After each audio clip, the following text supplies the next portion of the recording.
Welcome to tonight's video on section 11.2, finding limits using the property of limits.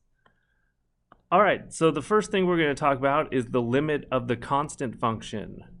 The limit as x approaches a number of the constant function, just a number c. And the limit, if you look at it graphically, a constant function is just a horizontal line. So the limit of any number as x approaches any number of the constant function would just be that number itself. So let's say c was equal to 3, then from the left and the right it's going towards 3. So when we take the limit as x approaches 4 of 7, it just equals 7. When we take the limit as x approaches 0 of -5, it's just -5. So the limit as x approaches any number of a constant is just that constant. The identity function, remember, is a diagonal line that goes through, that's y equals x. So that means whatever x is, y is the same. So the limit as x approaches any number of x is just that number, because y equals x. So the limit as x approaches 4 of x is 4. The limit as x approaches pi of x is pi.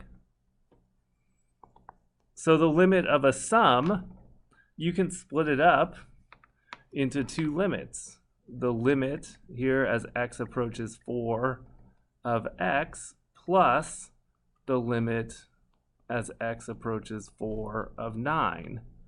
Well, the limit as x approaches 4 of x is just 4. The limit as x approaches 4 of 9 is 9. 4 plus 9 is 13. Same thing here, the limit as x approaches -3 of x plus the limit as x approaches -3 of 16. So the limit as x approaches -3 of x is -3. The limit as x approaches -3 of 16 is 16. -3 plus 16 is 13. The difference, you could do the same thing.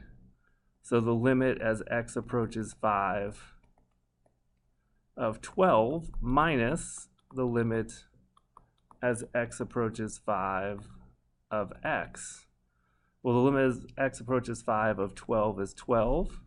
Limit as x approaches 5 of x is 5. 12 minus 5 is 7.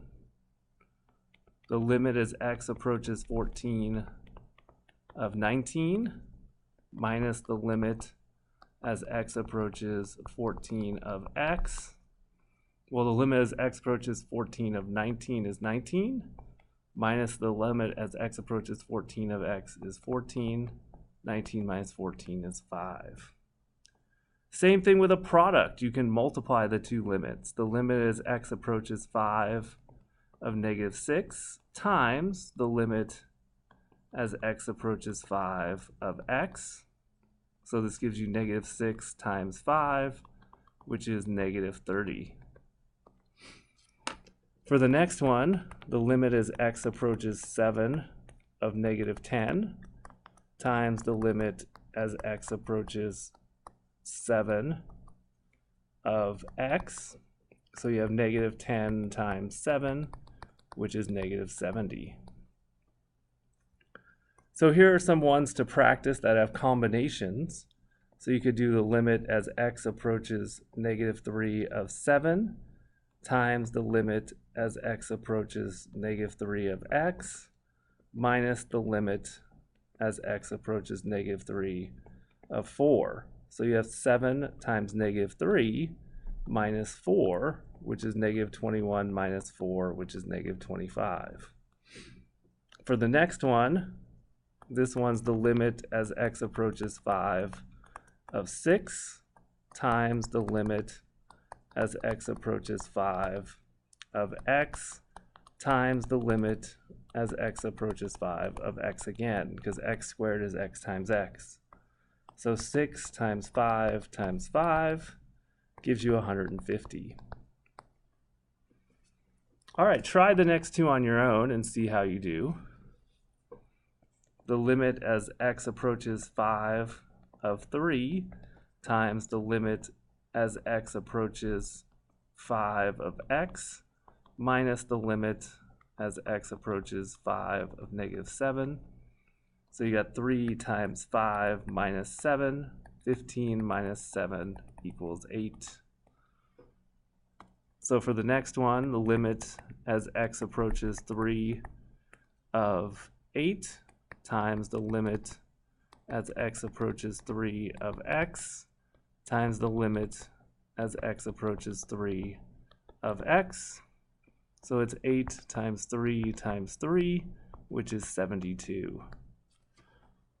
All right, so what we've basically shown here is that the limit of a monomial of one term is basically the same as substituting the number in. So if you look above, when we did the ones on the right here, 6x squared, if we would have just put 5 into the function and evaluated it, we would have gotten 150. And same here with 3, we would have gotten 72. So what this next thing is saying is that the limit as x approaches a of the monomial, in this case the monomial is b sub n x to the nth, that's equal to basically f of a for that number. So now when we do the limit as x approaches 5 of this negative 6x to the fourth, it's equal to negative 6 times 5 to the fourth, which is the same as negative 3,750. Same thing here, limit as x approaches 2 of negative 7x to the third, it's equal to negative 7 times 2 to the third, which is negative 56. And the same rule applies for a polynomial, where the limit of the polynomial is just whatever the number is substituted into the function. So here, the limit's equal to 4 times 3 to the third plus 2 times 3 squared minus 6 times 3 plus 5. And when you substitute that in, you get 113. Same thing with the next one. It's 7 times 2 to the third plus 3 times 2 squared minus 5 times 2 plus 3, and we get 61. When you take the limit of a power, that is the same as taking the limit of the function and raising it to that power. So for example, the limit as x approaches 5 of 2x minus 7 to the third is the same as taking the limit as x approaches 5 of 2x minus 7 and raising that to the third power. So 2 times 5 minus 7, that's 10 minus 7, which is 3, to the third power is 27. Same thing with the next one. We go 3 times 4 minus 5 and raise that to the third power. So we get 12 minus 5, which is 7 to the third, which is 343. When we have a root, we do the same thing. So the limit as x approaches negative 2 of 4x squared plus 5, that's going to be equal to the square root of 4 times negative 2 squared plus 5. So it's the square root of 4 times 4, which is 16, plus 5, which is the square root of 21. For the next one, 6 times negative 1 squared minus 4. So it's 6 minus 4, which is the square root of 2. And the quotient, we can split it up just like we did a product. We can take the limit as x approaches 1 of the numerator, which is x to the third minus 3x squared plus 7, and take the limit as x approaches 1 of the denominator, which is 2x minus 5, so long as the limit of the denominator does not equal 0. So in this case, we have 1 to the third minus 3 times 1 squared plus 7 over 2 times 1 minus 5. So we get negative 5 over 2. Actually, it's 5 over negative 2, but it's still negative 5 halves. So doing the same thing for part B, you would get 2 to the third minus 4 times 2 squared plus 1 over 3 times 2 minus 5. So you'd get 8 minus 16 plus 1, which is negative 7, over 1, which is negative 7. All right, so here's just a quick summary of the property of limits, and that's also in your textbook. So now, limits of a piecewise function. Well, remember, in a piecewise function, the limit from the right and the left have to be the same. To find the limit of the right, we look at the equation that would be to the right, meaning greater than. So we put it in the greater than equation. So 3 times 2 plus 1. So 6 plus 1 is 7. So that's the limit from the right. From the left, we put it in the less than. So 1 squared plus 5 is 6. So now the limit as x approaches 2, remember the limit from the right and the left have to be the same in order to have a limit. So in this case, since they're not the same, it does not exist. So let's try the next one. The limit from the right as x approaches 1, that would be the cube root of 2 times 1 minus 1, which would be the cube root of 1, which is 1. As it approaches from the left, well, less than means negative 1. And notice these two are not the same, so the limit as x approaches 1 does not exist. Now, we said earlier that if we had a fraction and the number that we put it in made the denominator equal to 0, we could not find the limit. Well, that is true unless we were able to do some algebra to reverse that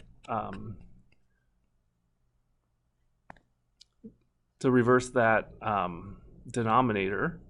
So one of the strategies is to factor.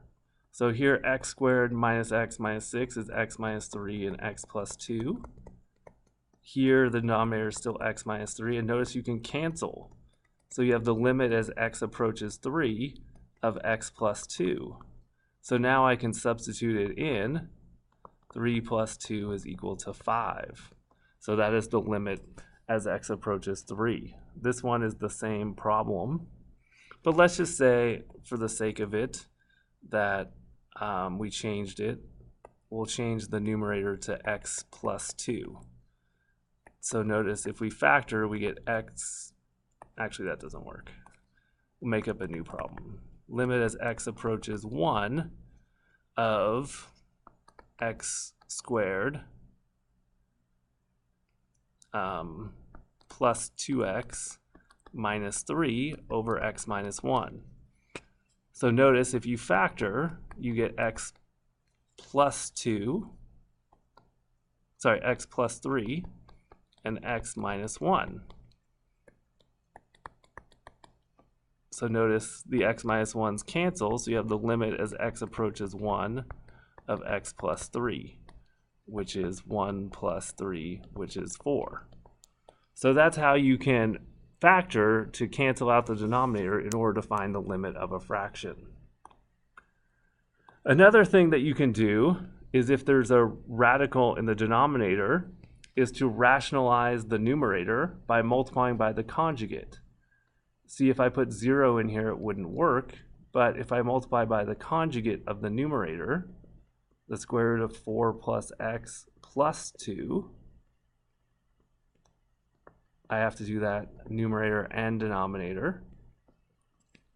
Remember, when I multiply by the conjugate, a plus b times a minus b gives me a squared minus b squared. So that means when I multiply the numerator here, I get rad 4 plus x squared minus 2 squared. And then in the denominator, I'm just going to leave it as x times rad 4 plus x square root plus 2. Okay, when you square this here, you're just left with 4 plus x, and then this becomes minus 4. And then I keep this here. And then notice the 4's cancel out, so you're left with x over that, and then the x's can cancel out. So you're left with 1 over rad 4 plus x, and then plus 2. And remember, you're taking the limit as x approaches 0 of this. So notice I'll just substitute in the 0 now, and I'm able to. So it's 1 over 2 plus 2, which is 4. So it's 1/4.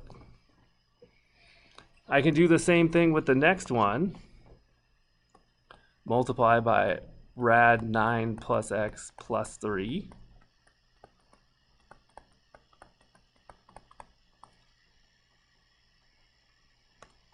Then when I multiply, notice it becomes rad 9 plus x squared minus 3 squared over x times rad 9 plus x plus 3. When you square, notice it becomes 9 plus x minus 9 over x times rad 9 plus x plus 3. So then the 9's cancel out, and same with the x's. So you're left with the limit as x approaches 0 of 1 over the square root of 9 plus x plus 3. And notice when you put the 0 in, it gives you 1 over the square root of 9 plus 3, which is 1/6. All right, that concludes our video for today. If you have any questions, please feel free to ask in class. Have a good evening.